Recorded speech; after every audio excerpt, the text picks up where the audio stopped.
vaksin COVID-19 belum? Atau minimal udah dapat jadwal? Menjelang vaksinasi COVID-19, nggak sedikit nih yang masih bingung terkait apa aja yang perlu disiapin. Nah, di kesempatan kali ini, saya nggak cuma akan jelasin persiapan vaksin COVID-19, tapi juga apa aja yang perlu diperhatikan setelahnya. Mau tahu? Tonton videonya sampai selesai ya.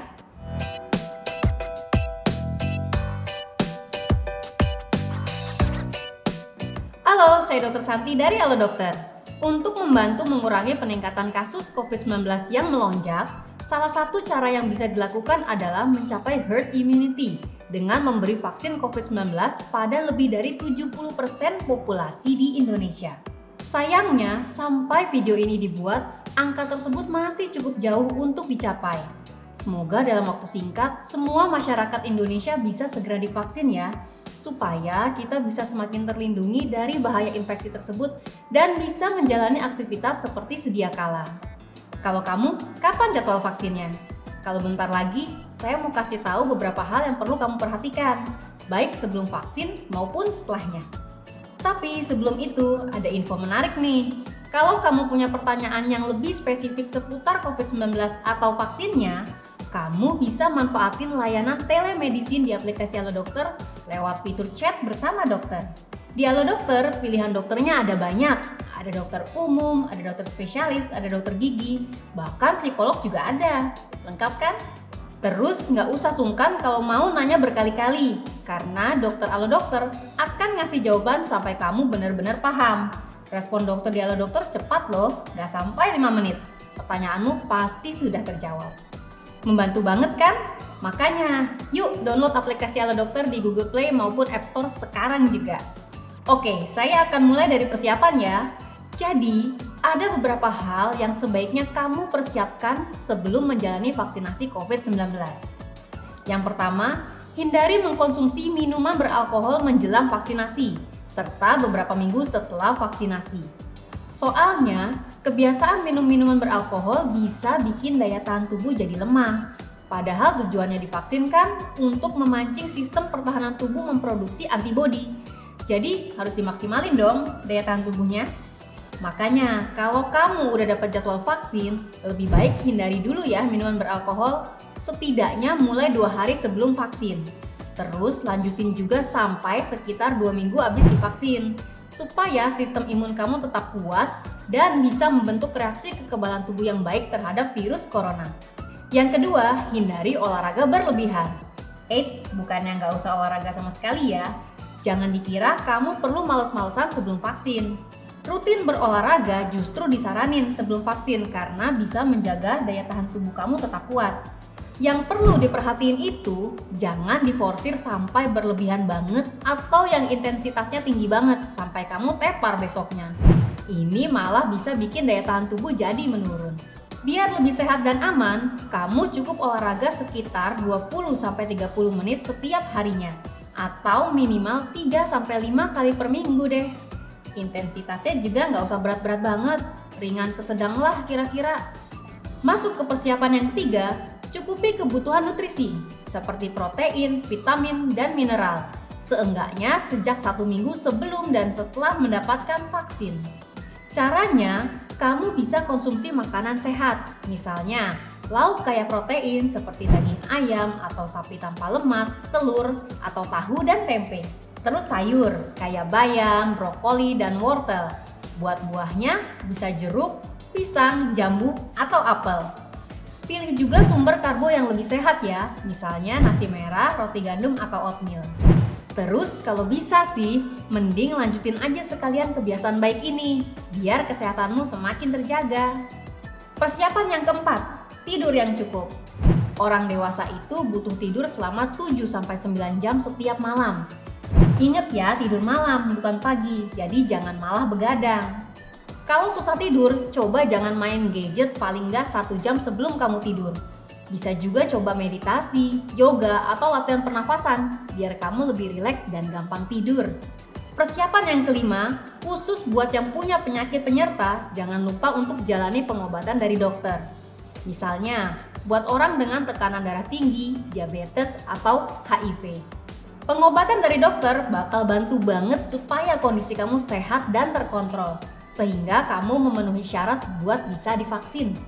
Buat pasien diabetes, vaksin COVID bisa diberikan kalau kadar HbA1c-nya di bawah 58 mmol per mol atau 7,5%.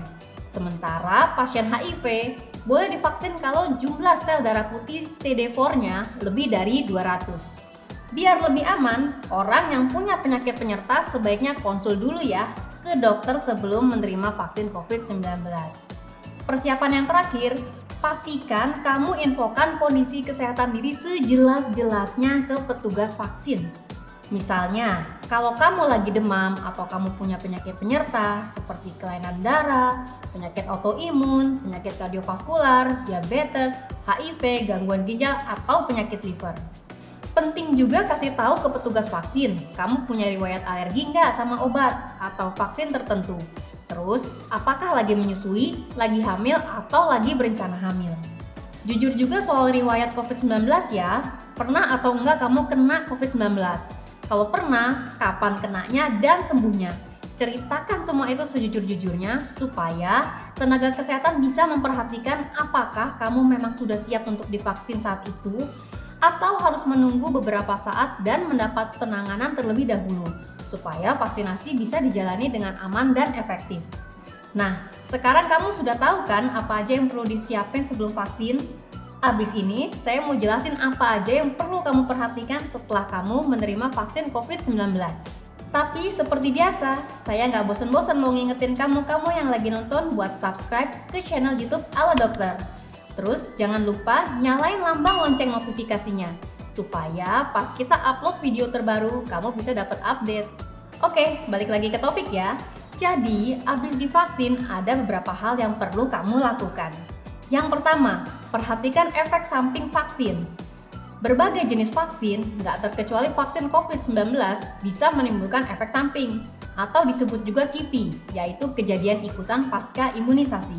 Pada vaksin COVID-19, KIPI yang muncul itu bisa bervariasi, tapi biasanya sih berupa nyeri dan bengkak di lokasi suntikan, demam, menggigil, rasa capek atau nggak enak badan, sakit kepala, ngantuk, hingga lapar dan lemas. Tapi tenang, belum tentu juga kamu mengalami semua itu kok. Bisa jadi cuma salah satu atau beberapa di antaranya. Bisa juga saking ringannya kamu nggak ngerasa ada apa-apa. KIPI yang dialami tiap orang juga bisa berbeda-beda, tergantung kondisi tubuh masing-masing. Terus, umumnya KIPI vaksin COVID-19 bersifat ringan dan bisa mereda sendiri kok. Jadi kamu nggak perlu terlalu khawatir. Meski begitu, pada kasus yang sangat jarang terjadi, vaksin juga kadang bisa nimbulin KIPI yang lebih serius, kayak reaksi alergi, sesak napas, dan anafilaksis, khususnya pada orang yang punya riwayat alergi berat. Makanya, kalau memang tahu ada riwayat alergi pasca vaksinasi sebelumnya, sampaikan di awal ya, supaya bisa diantisipasi. Itu juga kenapa kalau habis divaksin, biasanya kamu bakal disuruh nunggu 30 menit di tempat vaksin. Salah satunya ya buat diobservasi apakah kamu ngalamin KIPI tersebut atau enggak.